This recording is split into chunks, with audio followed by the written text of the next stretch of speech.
कल से केंद्रीय मंत्री जीतन राम मांझी का एक वीडियो लगातार सोशल मीडिया पे वायरल हो रहा है। उन्होंने सच्चाई बता दी कि वोट चोरी कैसे होता है।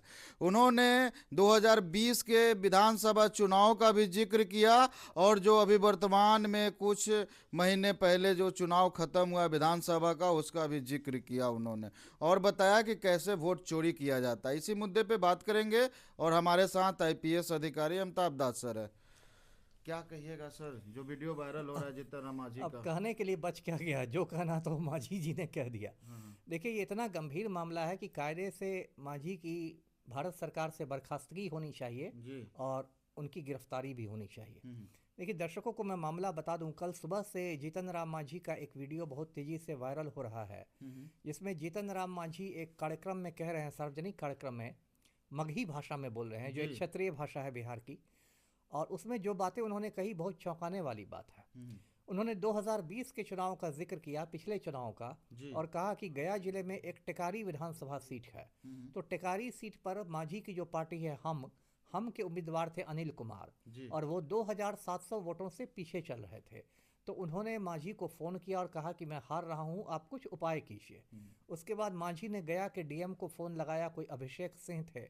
और उसके बाद क्या हुआ कि डीएम ने बेईमानी करके उस हारते हुए उम्मीदवार अनिल कुमार को जिता दिया। जी। और अब मांझी को इस बात का अफसोस है कि 2025 में वो अनिल कुमार 1600 वोटों से हार गए। मांझी का कहना है कि इस बार वो मैदान छोड़ के भाग गए, इस बार भी यदि उन्होंने कहा होता तो मैं उनको जिता देता। हम्म। अब ये कितनी गंभीर बात है। अब तो हो गया कि विपक्ष जो लगातार वोट चोरी के आरोप लगा रहा है, उस पर भारत सरकार की मोहर लग गई है ना। पिछले 1-2 साल में आपने देखा होगा कि वोट चोरी एक बहुत बड़ा मुद्दा बन गया है। राहुल गांधी ने नारा दिया है, वोट चोर गद्दी छोड़। अभी 14 दिसंबर को दिल्ली के रामलीला मैदान में बहुत बड़ी रैली हुई, वोट चोर गद्दी छोड़ रैली। और उसके पहले भी राहुल गांधी ने कई संवाददाता सम्मेलन करके बताया है कि कैसे कर्नाटक में चोरी हुई, महाराष्ट्र में चोरी हुई, हरियाणा में चोरी हुई। उसके बाद ईवीएम के हैकिंग के आरोप लगते रहे हैं कि ईवीएम को हैक किया जाता है। फिर चुनाव आयोग कटघरे में है कि एसआईआर जो वो करता है, उसके बाद लाखों मतदाताओं के नाम वोटर लिस्ट से काट देता है। बिहार में भी एसआईआर के बाद 65 लाख वोटरों के नाम काट दिए गए। बंगाल में 50 लाख से ऊपर वोटरों के नाम काट दिए गए। तो वोट चोरी के आरोप लगते रहे हैं। लेकिन हमेशा भाजपा वाले कहते थे कि नहीं, विपक्ष जब चुनाव हार जाता है तो वो बहाना करने लगता है, वोट चोरी करने लगता है। लेकिन अब तो भारत सरकार के एक मंत्री कह रहे हैं, सार्वजनिक सभा में कह रहे हैं, ऑन रिकॉर्ड कह रहे हैं। तो ये तो बहुत गंभीर बात है। इस पर तो मैंने कहा कि यदि प्रधानमंत्री मोदी मांझी को बर्खास्त नहीं करते हैं कैबिनेट में, तो यही माना जाएगा कि मोदी की भी मिली भगत थी इस वोट चोरी में।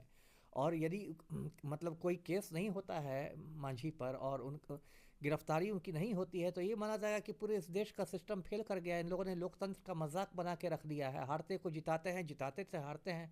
क्योंकि ये भी ना सवाल उठेंगे कि ऐसा तो नहीं कि बस टेकारी सीट में ये हुई होगी गड़बड़ी, हो सकता है ऐसे 50 सीटों पर गड़बड़ी हुई हो।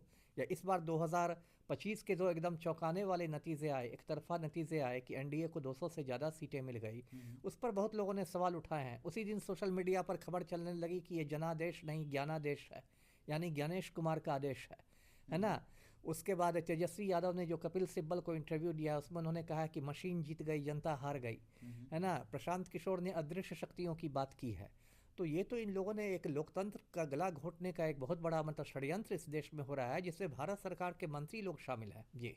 मांझी जी बोल रहे हैं कि एक दलित गरीब के बेटा को फिर से सताने की बात आ गई, मेरे बातों को तोड़ मरोड़ कर पेश किया जा रहा है। अब ये तो हमेशा दलित कार्ड खेलने से नहीं ना होगा। पहली बात, वो गरीब कब से हो गए, है ना। उन्होंने तो पूरा हम पार्टी के नाम पर पूरा उनका प्राइवेट लिमिटेड चलता है ना। अपने भारत सरकार में मंत्री है, बेटा संतोष सुमन बिहार सरकार में मंत्री है, पुत्र वधू दीपा मांझी आपको इमामगंज की विधायक हैं। हमेशा ये क्या अंबेडकर यही सिखा के गए थे कि दलित के नाम पर वोट चोरी कर लो। ये सब देखिए गलत बात है। दलित कार्ड खेलकर आप अपने हर पाप को नहीं ढक सकते हैं। मांझी को कायदे से चुल्लू भर पानी में डूब मरना चाहिए। जो कुछ उन्होंने किया उससे पूरा लोकतंत्र शर्मसार हुआ है।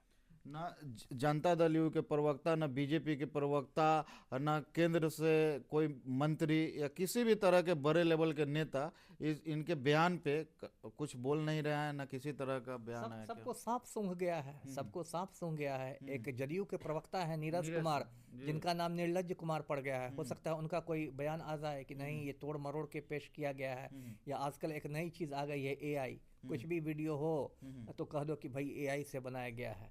तो वो सब बात है, लेकिन एआई वीआई नहीं होता है। ये जो आपने पाप किया, आपका पाप का घड़ा फूट रहा है और बहुत जल्द इस देश में नेपाल जैसे हालात होने वाले हैं। जी सर, बिहार में आप देखे होंगे कि एक एमएलए फ्लैट नया बना है, जी जी और महिषी से जो अभी नए चुन के विधायक आए हैं, जी डॉक्टर गौतम कृष्णा, जी जी वो इंटरव्यू दे रहे थे और उधर से टाइल्स गिर रहा था। तो भ्रष्टाचार का एक नया आयाम पेश हुआ है बिहार में, क्या नहीं, तो कहिएगा? इसमें चौंकने की क्या बात है। पलटू राम के समय में भ्रष्टाचार चरम पर हो गया। हर आप 2-3 दिन पर देखिएगा, खबर आएगी कि एक पुल ने जल समाधि ले ली, है ना। पुल के जब तक 3-4 खंभे नदी में नहीं बहते हैं, लगता ही नहीं कि हम लोग बिहार में हैं।